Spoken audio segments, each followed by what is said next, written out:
여러분, 요즘 일상이나 업무에서 챗GPT 같은 인공지능 정말 많이 활용하시죠? 질문 하나만 던져도 마법처럼 정답을 내놓는 이 똑똑한 기술 뒤에는 우리가 미처 보지 못한 거대한 그림자가 숨어 있습니다. 바로 전기를 무섭게 빨아들이는 전력 블랙홀 현상인데요. 일반적인 검색 한 번에 들어가는 전기량보다 AI가 답변 하나를 생성할 때 무려 10배나 많은 전력이 소모된다고 합니다. 지금 전 세계의 네로라 하는 빅테크 기업들이 앞다투어 초대형 데이터 센터를 짓고 있는데 가장 큰 고민거리가 바로 이 막대한 전기를 대체 어디서 끌어오느냐는 겁니다. 기후위기 때문에 화력발전소는 점점 문을 닫아야 하는 현실 속에서 말이죠. 그렇다면 태양광이나 풍력 같은 친환경 에너지로 덮으면 되지 않을까 생각하실 수 있습니다. 저도 처음엔 그렇게 생각했거든요. 하지만 여기엔 치명적인 한계가 존재합니다. 태양광은 해가 져버리거나 비가 오면 전기를 만들 수 없고, 풍력은 바람이 멈추면 그대로 날개가 멈춰버립니다. AI 데이터 센터는 1년 365일, 하루 24시간, 단 1초도 쉬지 않고 돌아가야 하는데, 날씨에 따라 전기 공급이 끊긴다면 전 세계 인터넷망이 마비되는 끔찍한 사태가 벌어질 겁니다. 결국 탄소를 배출하지 않으면서도 밤낮 없이 일정한 전기를 뿜어낼 수 있는 강력한 에너지가 절실하게 필요해진 상황입니다. 이러한 딜레마 속에서 글로벌 빅테크 기업들의 시선이 향한 곳은 아주 뜻밖의 장소였습니다. 바로 한동안 인류의 기피 대상 1호였던 원자력 발전입니다. 아마 많은 분들이 체르노빌이나 후쿠시마의 비극을 떠올리며 불안감을 느끼실 텐데요. 수십조 원을 굴리는 기업들 역시 바보가 아닙니다. 그들이 주목하는 것은 과거의 크고 위험한 원전이 아닙니다. 기존 원전의 덩치를 확 줄이고 안전성을 극한으로 끌어올린 완전히 새로운 개념의 원전. 바로 오늘 우리가 파헤쳐볼 SMR, 즉 소형 모듈 원자로입니다. 이것이 바로 에너지 시장의 판도를 바꿀 게임 체인저입니다. 대체 SMR이 뭐길래 전 세계가 열광하는 걸까요? 쉽게 말해 레고 블록 조립을 떠올리시면 됩니다. 기존의 대형 원전은 바닷가 근처에 어마어마한 부지를 마련하고 수만 명의 인력이 몇 년 동안 직접 시멘트를 붓고 용접을 해서 만들었습니다. 기간도 오래 걸리고 비용도 천문학적이었죠. 하지만 SMR은 핵심 부품들을 깨끗한 공장에서 미리 하나의 모듈로 완벽하게 만들어냅니다. 그리고 마치 레고 블록을 배달하듯 트럭에 싣고 필요한 장소로 가져가 척척 조립만 하면 끝나는 방식입니다. 건설 기간도 절반 이하로 줄고 초기 비용도 획기적으로 낮아지게 되는 놀라운 혁신인 셈입니다. 비용과 시간보다 더 중요한 건 역시 안전이겠죠? 원전 사고의 가장 큰 원인은 원자로가 뜨거워졌을 때 제때 식혀주지 못해 발생하는 노심 용용입니다. 기존 원전은 전기로 모터를 돌려 찬물로 강제로 식히는 방식이라 지진으로 전기가 끊기면 대형 사고로 이어졌습니다. 그런데 SMR은 크기가 작아서 뿜어내는 열 자체가 적습니다. 그래서 복잡한 펌프 없이도 물이 뜨거워지면 위로 올라가고 차가운 물은 아래로 내려오는 자연적인 대류 현상만으로 원자로를 안전하게 식힐 수 있습니다. 심지어 전기가 완전히 끊겨도 자연의 힘만으로 수조 안에서 서서히 식어버리도록 설계되어 있어 폭발 위험을 원천 차단했습니다. 이러한 SMR의 잠재력을 가장 먼저 알아본 사람 중 한 명이 바로 마이크로소프트의 창업자 빌 게이츠입니다. 그는 기후변화를 해결할 유일한 열쇠가 혁신적인 원자력 기술이라고 확신하고 사제 수조 원을 털어 테라파워라는 원전 기업을 세웠습니다. 재미있는 건 테라파워가 미국 와이오밍주의 오래된 석탄 발전소가 문을 닫는 자리에 차세대 SMR을 짓고 있다는 사실입니다. 탄소를 펑펑 뿜어내던 과거의 상징적인 장소가 탄소 배출이 전혀 없는 미래 에너지의 심장으로 탈바꿈하는 아주 드라마틱하고 상징적인 장면이라고 할 수 있습니다. 테라파워가 개발 중인 원자로의 이름은 나트륨입니다. 여기서 조금 어려운 과학 원리가 숨어 있는데요. 기존 원전은 열을 식히고 전달하는데 일반적인 물을 사용했습니다. 하지만 테라파워는 물 대신 액체 상태의 소금, 즉 용융염을 사용합니다. 소금은 물보다 끓는 점이 훨씬 높기 때문에 펄펄 끓어올라 압력이 폭발할 위험이 현저히 적습니다. 게다가 남는 열을 마치 거대한 보온병처럼 저장해 두었다가 사람들이 전기를 많이 쓰는 피크 시간대에 한 번에 뿜어내어 전기를 더 많이 생산할 수도 있습니다. 태양광이나 풍력의 들쭉날쭉한 전력망을 완벽하게 보완해주는 찰떡궁 앞기술인 셈이죠. 빌 게이츠의 테라파워가 차세대 기술에 도전하고 있다면 상용화에 가장 가깝게 다가선 글로벌 선두주자도 있습니다. 바로 뉴스케일 파워라는 기업입니다. 미국 원자력 규제위원회라는 아주 깐깐한 기관이 있는데요. 뉴스케일 파워는 이곳에서 세계 최초이자 현재까지 유일하게 SMR 설계 인증을 통과한 기업입니다. 쉽게 말해 미국 정부로부터 너희 기술은 정말 안전하고 실제로 지어도 좋다는 공식 도장을 받은 유일한 회사라는 뜻입니다. 이 때문에 SMR 관련 뉴스가 나올 때마다 이 회사의 주가도 크게 들썩이며 전 세계 투자자들의 뜨거운 관심을 받고 있습니다. 하지만 투자의 세계는 늘 냉혹하죠. 뉴스케일 파워가 완벽한 탄탄대로만 걷고 있는 건 아닙니다. 최근 인플레이션 때문에 원자재 가격과 인건비가 폭등하면서 첫 번째 프로젝트의 예상 건설 비용이 눈덩이처럼 불어나 결국 사업이 취소되는 아픔을 겪기도 했습니다. 이 소식에 주가가 반토막이 나기도 했죠. 이것이 바로 우리가 신기술에 투자할 때 겪게 되는 전형적인 죽음의 계곡입니다. 기술이 아무리 뛰어나도 실제로 공장을 짓고 돈을 벌기까지는 수많은 시행착오와 자금난을 겪어야 한다는 현실적인 교훈을 투자자들에게 던져준 중요한 사건이었습니다. 그럼에도 불구하고 SMR을 향한 러브콜은 멈추지 않고 있습니다. 왜 그럴까요? 앞서 말씀드린 AI 데이터 센터의 전력난이 너무나 심각하기 때문입니다.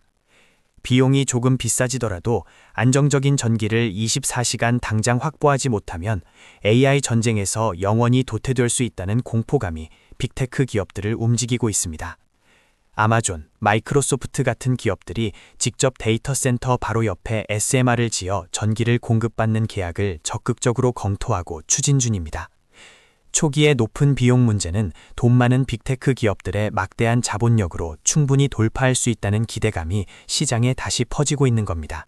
자, 그렇다면 이 거대한 글로벌 트렌드 속에서 우리는 어떤 기회를 잡을 수 있을까요? 여기서 우리 대한민국 기업들의 이름이 등장합니다.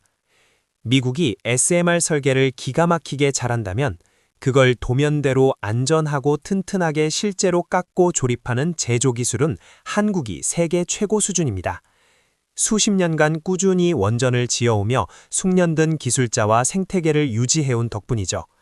마치 애플이 아이폰을 설계하면 대만의 TSMC나 폭스콘이 생산을 도맡아 하는 것처럼 글로벌 원전 시장의 거대한 파운드리 역할을 바로 우리 한국의 기자재 업체들이 해낼 수 있다는 뜻입니다. 그 중심에 있는 대표적인 기업이 바로 두산 에너빌리티입니다. 두산은 이미 앞서 말씀드린 뉴스케일 파워의 대규모 지분 투자를 단행했고 핵심 부품인 원자로 모듈을 직접 제작해 납품하는 끈끈한 파트너십을 맺고 있습니다. 거대한 쇳물을 붓고 수만 톤의 압력으로 두드려 원자로의 뼈대를 만드는 초대형 단조 기술은 전 세계적으로도 몇 군데밖에 할 수 없는 고난도의 기술입니다. 두산 외에도 원전 계측기를 만드는 수많은 국내 중소 중견 부품사들이 SMR이라는 새로운 생태계 탑승을 준비하며 주식시장에서도 관련주로 묶여 강한 테마를 형성하고 있습니다. 그런데 우리가 SMR 원자로라는 기계에만 집중하다 보면 놓치기 쉬운 아주 중요한 핵심이 하나 있습니다. 프린터를 팔려면 잉크가 필요하고 자동차를 샀으면 기름을 넣어야 굴러가겠죠. 원전이 가동되려면 반드시 먹어야 하는 필수 식량, 바로 우라늄입니다. 전 세계적으로 원전 르네상스가 다시 시작되면서 우라늄 수요가 폭발적으로 늘어나고 있습니다. 하지만 지난 10년 동안 원전 산업이 침체기를 겪으면서 우라늄 광산들이 투자를 줄이고 문을 닫는 바람에 현재 시장에서는 우라늄 공급이 수요를 턱없이 따라가지 못하는 심각한 품귀 현상이 벌어지고 있습니다. 이러한 수급 불균형 때문에 국제 우라늄 가격은 최근 몇 년 사이 무서운 속도로 치솟으며 수년 만에 최고치를 갈아치우고 있습니다. 엎친 데 덮친 격으로 지정학적 위기까지 겹쳤습니다. 전 세계 농축 우라늄 시장의 상당 부분을 러시아가 장악하고 있는데 우크라이나 전쟁 이후 미국과 유럽이 러시아산 우라늄 수입을 제재하려는 움직임을 보이면서 불안감은 더욱 커지고 있습니다. 원자로를 다 지어놓고도 연료가 없어서 가동을 못하는 상황을 막기 위해 각국 정부와 기업들은 앞다투어 비싼 가격을 치르고서라도 우라늄 재고를 쓸어 담고 있는 실정입니다. 상황이 이렇다 보니 우라늄 가격 상승에 베팅하고 싶은 분들도 계실 텐데요. 하지만 개인이 금이나 은처럼 우라늄 덩어리를 직접 사서 집에 보관할 수는 없겠죠. 개별 우라늄 채굴 기업의 주식을 고르는 것도 초보자에게는 리스크가 큽니다. 이럴 때 가장 현실적이고 현명한 투자 대안이 바로 우라늄 관련 ETF입니다. 대표적으로 글로벌 우라늄 ETF인 URA나 URNM 같은 상품들이 있습니다. 이 ETF들은 전 세계의 우수한 우라늄 광산 기업이나 농축 관련 기업들을 하나의 바구니에 담아 분산 투자하는 효과를 누릴 수 있게 해줍니다. ETF에 투자하면 특정 기업 하나가 파산하더라도 내 투자금 전체가 날아가는 위험을 막을 수 있습니다. 원자력 생태계 전반의 성장에 골고루 투자하는 셈이죠. 다만 주의하실 점도 분명히 있습니다. 우라늄이나 원자력 테마는 정부의 에너지 정책이나 국제 정치, 심지어 작은 원전 사고 뉴스 하나에도 주가가 크게 출렁일 수 있는 고변동성 자산입니다. 하루아침에 대박이 날 수도 있지만 순식간에 큰 손실을 볼 수도 있다는 뜻입니다. 따라서 여러분의 소중한 자산을 이쪽에 몰빵하는 것은 절대 금물이며 전체 포트폴리오의 일부로만 가져가시는 것이 안전합니다. 자, 이제 가장 중요한 질문을 던져볼 시간입니다. 그래서 이 혁신적인 SMR은 대체 언제쯤 우리 눈앞에 완성되어 전기를 뿜어내게 될까요? 유튜브나 뉴스를 보면 당장 내년부터라도 세상을 바꿀 것처럼 떠들지만 현실은 조금 다릅니다. 원전은 아주 작은 부품 하나만 결함이 생겨도 대형 참사로 이어질 수 있기 때문에 각국 정부의 규제와 허가 절차가 상상을 초월할 정도로 까다롭습니다. 전문가들이 예상하는 SMR을 본격적인 상용화 시기는 빠르면 2030년대 초반, 넉넉히 잡으면 2030년대 중반 이후가 될 것이라는 게 업계의 냉정한 시각입니다. 결국 SMR 투자는 100m 단거리 달리기가 아니라 10년 이상을 바라봐야 하는 험난한 마라톤과 같습니다.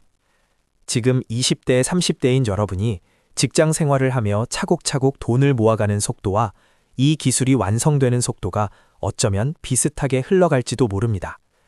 단기적인 뉴스나 주가의 오르내림에 일희일비하기보다는 AI 산업이 커지면 커질수록 SMR에 대한 수요는 결국 우상향할 수밖에 없다는 시대의 큰 흐름을 읽는 것이 중요합니다. 급할 것 없습니다. 여윳돈으로 1주, 2주씩 긴 호흡으로 모아가는 전략이 이 험난한 테마에서 승리하는 비결입니다. 돌이켜보면 우리의 삶은 늘 에너지의 발전과 함께해 왔습니다. 산업혁명 시대의 석탄이 그랬고 자동차 시대의 석유가 그랬든 말이죠. 이제 여러분이 매일 쓰는 스마트폰, 넷플릭스 영상 하나, 챗GPT에 던지는 질문 하나하나가 모두 거대한 AI 데이터 센터를 돌리는 전력 에너지와 직접적으로 연결되어 있습니다. 결국 SMR 투자는 단순히 차가운 기계에 돈을 넣는 것이 아니라 우리가 누리고 있는 편리한 디지털 세상이 앞으로도 멈추지 않고 지속될 수 있도록 그 든든한 기반에 베팅하는 일과 같습니다. 기후위기라는 인류 최대의 생존 과제와 인공지능이라는 거스를 수 없는 거대한 기술 혁명. 이 두 마리 토끼를 동시에 잡아야만 하는 역설적인 상황에서 인류는 돌고 돌아 결국 진화된 원자력이라는 답안지를 다시 꺼내들었습니다. 어쩌면 우리는 에너지 역사의 판도가 완전히 뒤바뀌는 아주 거대한 전환점의 한가운데 서 있는지도 모릅니다. 이 거대한 흐름 속에서 남들보다 한 발 앞서 공부하고 준비하는 사람만이 다가올 2030년대의 달콤한 투자의 과실을 맛볼 수 있을 것입니다. 오늘 살펴본 뉴스케일 파워의 험난한 도전, 빌 게이츠 테라파워의 혁신적인 나트륨 원자로, 그리고 두산 에너빌리티를 비롯한 한국 기업들의 숨은 잠재력, 마지막으로 우라늄 ETF라는 현실적인 투자 대안까지. 이 모든 조각들을 하나로 꿰어볼 때 비로소 SMR이라는 큰 그림이 완성됩니다. 물론 앞으로도 수많은 위기 뉴스가 들려올 겁니다.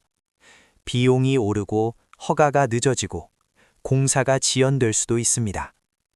하지만 진짜 현명한 투자자는 대중이 그런 노이즈에 공포를 느끼고 뒤돌아설 때 오히려 기술의 본질을 믿고 묵묵히 기회를 줍는 사람이라는 사실을 잊지 마시기 바랍니다. 돈 관리를 이제 막 시작하신 2030 사회초년생 여러분. 당장 내일 상한가를 갈 종목을 찾는 조급함은 잠시 내려놓으세요. SMR은 단순한 테마주가 아닙니다. 인류가 살아남기 위해 반드시 성공시켜야만 하는 시대적 사명이자 강력한 메가 트렌드입니다. 여러분의 투자 포트폴리오 한켠에 이 강력한 메가트렌드의 씨앗을 심어두고 뉴스룸에 들려오는 기술 혁신의 소식들에 귀 기울이며 함께 성장해 나가는 즐거움을 느껴보시길 권해드립니다. 아는 만큼 보이고 보이는 만큼 흔들리지 않는 법이니까요. 우리가 이렇게 열심히 경제와 산업을 공부하는 이유는 단순히 돈을 몇 푼 더 벌기 위해서만은 아닐 겁니다. 세상이 어떻게 돌아가고 있는지, 미래는 어떤 모습으로 다가올지를 남들보다 조금 더 선명하게 바라보는 통찰력을 기르기 위함이죠. SMR에 대한 오늘의 이야기가 여러분의 그 통찰력에 작게나마 도움이 되는 의미 있는 시간이 되었기를 진심으로 바랍니다. 막연한 두려움은 지식으로 채우고 섣부른 욕심은 긴 호흡으로 다스리며 여러분만의 단단한 투자 철학을 세워나가시길 응원하겠습니다. AI 시대의 진짜 승자는 챗GPT를 잘 쓰는 사람이 아니라 챗GPT가 돌아가게 만드는 인프라를 소유한 사람입니다. 오늘 배운 내용을 바탕으로 관심 있는 관련 기업이나 ETF의 주가 흐름을 한번 검색해 보는 것부터 당장 실천해 보세요. 작은 관심이 모여 미래의 큰 자산이 됩니다. 오늘 영상이 유익하셨다면 구독과 좋아요 꾹 눌러주시고 저는 더 알찬 경제 이야기로 다시 찾아오겠습니다. 감사합니다. 여러분의 성공적인 투자를 진심으로 응원합니다. 지금까지 시청해 주셔서 감사합니다.